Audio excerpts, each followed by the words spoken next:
I hated going to summer camp. I mean, I really hated it. It wasn't the actual camp or the activities or anything like that was unlikable. I also didn't hate being away from my parents. I didn't even hate being out in the woods, really. The reason I didn't like summer camp was because I just didn't fit in. I was a nerdish, shy, and bookish type, and I wore some very dorky glasses as well. Yeah, not so much of a big deal nowadays. Nerds are kind of in. But when I was young, it definitely was a big deal. Glasses of any sort pretty much sentenced you to being called a nerd and mocked relentlessly. So, while I was at camp, I mostly did my best to keep to myself. I did all the organized, fun stuff, but whenever we had free time, I didn't hang out with anyone else. I just went to a corner and kept to myself. Thankfully, the camping experience was not very long. The whole thing lasted about 3 weeks in total or so. On the night before we went home, there would always be a camp dance. Now, I never attended this event. I didn't have any reason nor desire to do so. It wasn't like I was gonna dance with anybody, and I definitely didn't want to hang out with the assholes who were just gonna pick on me anyway. When I was 14 and in my 3rd year at that camp, the entire summer went pretty much exactly as it had the previous years. I kept to myself on the evening of the dance. I was gonna just stay in my cabin and read, but there was another kid who it turned out had planned on doing that as well. I wanted to be alone though, so I decided to change up my plans and go for a nice long walk into the woods. The dance began really late in the afternoon, so I had plenty of time to go ahead and be out in the woods before it got dark. I set off on my way. The problem was, though, that even though I had plenty of time to be out in the woods by myself, I didn't have much experience actually going out into the woods, and of course, I became lost very quickly. I also became very panicked after a while.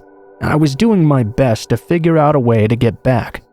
Even though I thought I had been really well read about what happens out in the woods, turns out reading doesn't always equal actual practice. I tried like hell to search my way back before dark, but I got so turned around that before I knew it, day had already turned into dusk, and dusk into deep night. Before or since, I had never been more afraid in my entire life. But oh no, it got worse. While I was walking off the path through the trees, I eventually thought I began to hear someone following me. At first, I brushed it off as if it were nothing. Afterwards, though, I knew I was wrong. Something was definitely going on here. I could hear the sounds around me. I decided it must be an animal of some sort. Those thoughts didn't last very long, though. It soon became obvious by the sounds being made that whatever was following me was definitely walking on 2 legs. It was easy to tell from the way the sounds of the leaves were crackling under their feet. I wasn't sure how to react to this news. I thought it would surely be a bad idea to call out to the person. Obviously, they already knew I was there because they were currently following me. That meant they weren't a search party coming for me or something like that. Not that I had really been gone long enough for them to send one out. The dance was even still likely going on. This person wasn't talking for a reason, and whatever that reason might be, it surely could not be a good one. They followed me like that for God knows how long. Being followed was pretty awful, but not knowing why I was being followed made it so much worse. It never stopped, regardless of what direction I walked, what turns I made, or how I tried to hide. This person kept pace with me relentlessly. After time kept passing, I kept trying to move faster and faster through the woods. My anxiety was only growing exponentially. As I began to move faster, whoever was following me moved faster as well. Because they hadn't tried to do anything to me, I began to suspect that whoever this was just fucking with me, trying to scare me for some reason. I began to run at this point, and that was my big mistake. I couldn't see anything, and because of this, I tripped over the root of a tree and landed headfirst on a big rock. My mouth filled up with blood immediately, and although I couldn't see it at the time, one of my teeth had been knocked clean out. I had also been knocked loose and had a hard time trying to get my bearings. It turned out I didn't even have enough time to do that though, as whoever was following me quickly grabbed me from behind and flipped me over. They began thrashing me and banged my head against the rock several more times before I blacked out altogether. When I came to once again, I was no longer in the forest anymore. I was now in a hospital bed an entire week after the event. My head injury had caused some swelling in my brain. I still have a slight traumatic brain injury to this day, and I had been out for a while because of this. I was found the following day when someone noticed I wasn't there and sent a party out to search for me. They found me practically naked, my clothes ripped to shreds, and me covered in wounds laying on a bloody rock. There was no sign of the person who'd bashed my head in. The worst thing about it all, though, is that even though I recovered quite well, other than the TBI and the scarring, I can't for the life of me figure out what the person in the woods wanted. If they wanted to surely kill me, they easily could have, but for some reason, they didn't. They just scared me for a while, injured me badly, and left. I mean, what was the point of that? Was it someone who was just evil and wanted to hurt someone? Why did they do any of it? This happened so long ago that I just don't know, and that's what scares me more than anything else, not knowing.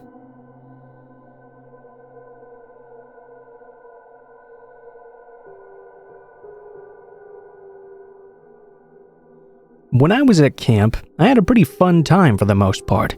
The only time I really didn't was my 4th year there. There was a big kid in my cabin who, as you might have guessed, was really just a big bully.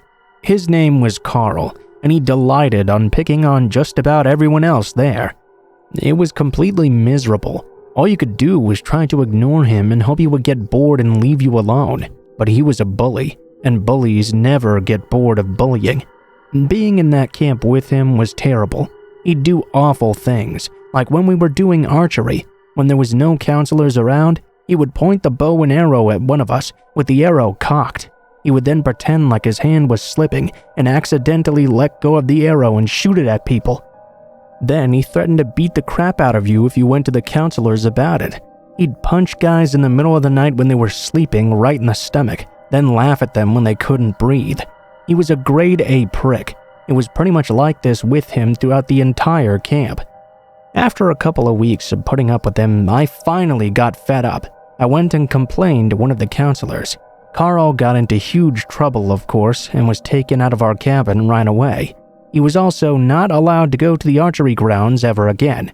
I thought I was set up for a good time now for the rest of the camp, but boy was I wrong. Things were even worse after Carl was removed from the cabin. He made it clear to me that he knew it was me that had told on him, and he promised he was gonna kill me before camp was over.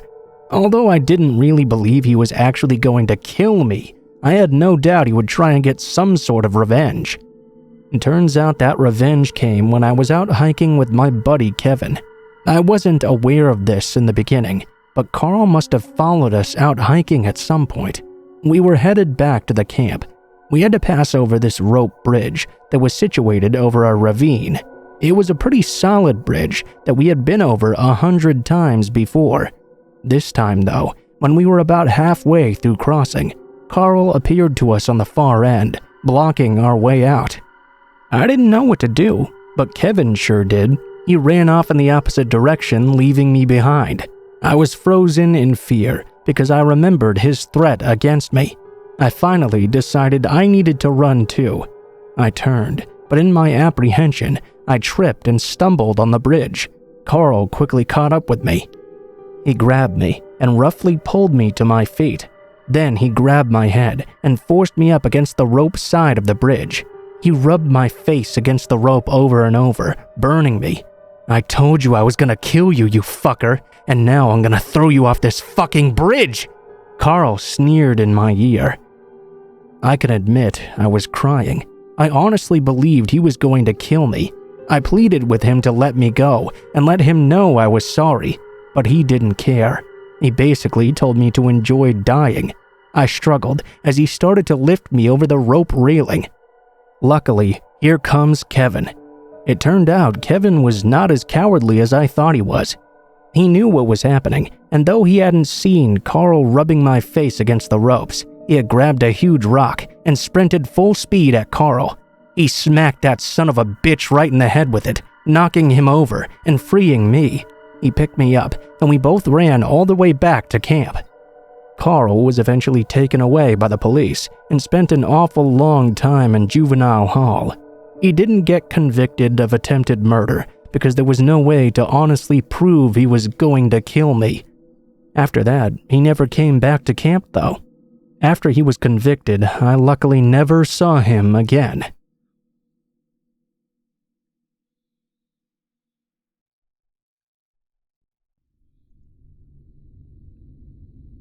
I'm a big camping fan, and I don't just mean camping out in some public camping place an hour's hike away from the parking lot. When I go camping deep into the woods, and generally even into the mountains. I generally would go into the Appalachian Mountains and get lost for a very long time. Well, not exactly lost. I'm a pretty experienced hiker, so I can generally find my way around. I don't set up camp in one place either. I like to hike all day and camp at night in various areas. The scariest thing that ever happened to me while hiking happened to me about 15 years ago. I had 2 weeks off work and planned on being out in the mountains the entire time. Now, I had to keep my car parked in town, then hitchhike out up into the hills in order to get out into the woods and get hiking. Whether I had the legal right to be hiking in that area, it's up for debate, I suppose. But I got a ride from an old man in a pickup truck, and we drove up out into the mountains. He dropped me off at least an hour past the last store or gas station we'd seen, wished me luck, and I was off on my way. It's important to know how often I do this, because you really can't go out this far into the mountains without having a touch of courage. You spend the entire time alone, and a lot of it is in the dark, even when it's not very dark outside. When the woods get very thick, it can get very intimidating. The slightest sound can startle you, and when you're so far away from civilization, the noises of everyday life are gone. The slightest sounds can really be amplified, and they can play tricks on your mind. I didn't have a problem for the most part with this though. It wasn't until about the 4th night that while I was sleeping, I was suddenly woken up by a noise I'd heard outside my tent. There were a lot of leaves on the ground at this time of year, and I could have sworn I heard them crunching and rustling, as if someone was walking through them. Rather than get up and turn on my flashlight, however, I laid in my sleeping bag still as a nail and tried to listen to what was going on. I began to hear what sounded like heavy footfalls. I kept a knife with me in my tent, so I had it with me just in case something happened. I kept on listening, but it didn't sound like the footfalls were getting any closer to my tent. Instead, they seemed to be wandering about aimlessly. I kept hearing them for a while, until eventually they faded away altogether, and I was able to fall back to sleep after a while. The following day, even though I checked, there was no indication that anyone had been there. I didn't see anybody around, and I didn't hear anybody either as I was hiking. Everything seemed perfectly fine. I began to wonder if perhaps it had simply been an animal. That was only a small comfort, however, as it's quite possible for it to have been a dangerous animal as well. All that was the previous night though, and during the day after, I didn't really have any problems. The following night though, after I was asleep in my tent, I was once again woken up by that similar noise. It was unnerving how similar it was to the night before. It sounded like someone was walking around in the leaves, the same distance outside my tent, keeping an exact distance away from me. It carried on for about an hour while I pretended to still be asleep. Once again, they faded away after a while. The day after that second night was pretty much like the previous day. There was nothing to indicate in any way that anyone had been anywhere near close to my tent. I couldn't even find any crunched up leaves. I was a bit freaked out at this point because of this. I found that even as I was hiking through the woods, I was very nervous and had to try my best to remain calm. The slightest noises were making me very jumpy. That night, there was a third occurrence of the noise. This time was a lot different though. I was still woken up by the sound of what seemed like footsteps in the leaves, but this time they were much closer. I froze and gripped my knife tight in my hand. I could hear the footfalls coming closer and closer. They came close, but never once came right up to my tent. They stayed a certain distance away, and I could hear them gleefully crunching the leaves. At this point, I had no doubt these were the footfalls of another human being, and they were either watching me or doing something. Eventually, they walked away once again. This time, I couldn't get back to sleep though. I was awake long after they were gone. I'm sure it had to be hours before I finally got a little bit drowsy, but it was a very rough and broken sleep, and I was on edge the entire time. When I finally decided to get up and get out of my tent in the morning, I decided that it was best to take a hike back and get off this mountain as soon as possible. That decision was quickly confirmed as I emerged from my tent and saw a small piece of what looked like poster board tacked to a tree in the distance. I got a bit closer and started to read. It was facing my tent with these words written on it: "We know you're not sleeping. Leave now." Every word told me so much. We meant there was more than one of them. "No, you're not sleeping" meant they knew I was awake, and they obviously wanted me gone from the last part. Of course, not to mention the implication of what they might do to me if I didn't leave. I packed up right away and sprinted the other way. It took me several days to get back to the road. Sleeping each night was a nightmare, although I never did hear those footsteps again. I guess they knew I was now going in the opposite direction and had no reason to scare and threaten me like they had been doing. I was still terrified though, and was scared all the way till I got back to the road. I was even scared hitchhiking back. I didn't stop being scared until I was in the safety of my own car and driving back home. I still hike and camp nowadays, though I live in Colorado and hike the mountains there instead.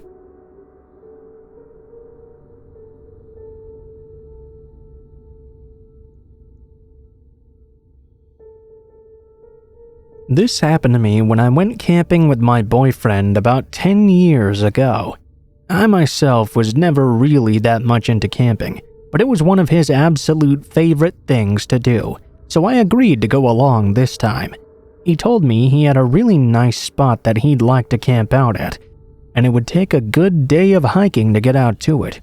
We packed up our backpacks and our bags full of things, and we headed out. He hadn't been kidding about the good day of hiking. We started out well before sunrise, and it was late into the afternoon by the time we got to where we wanted to camp. Still, I had to admit it was quite the beautiful area. While my boyfriend was setting up the tent and the campground area, I told him I would gather up some firewood to make a fire with. I went off and had a little bit of trouble finding good wood at first. I had to search pretty far from the camp. Actually, I got so far away that I stumbled across a large river, or perhaps a large creek. I'm not really sure what it was qualified as. As I got closer to this river, I noticed a pretty nasty-looking guy sitting on the bank with a matted dog. He looked just like what you would expect a hermit to look like. Long beard, shaggy hair, dressed in filthy rags for clothing.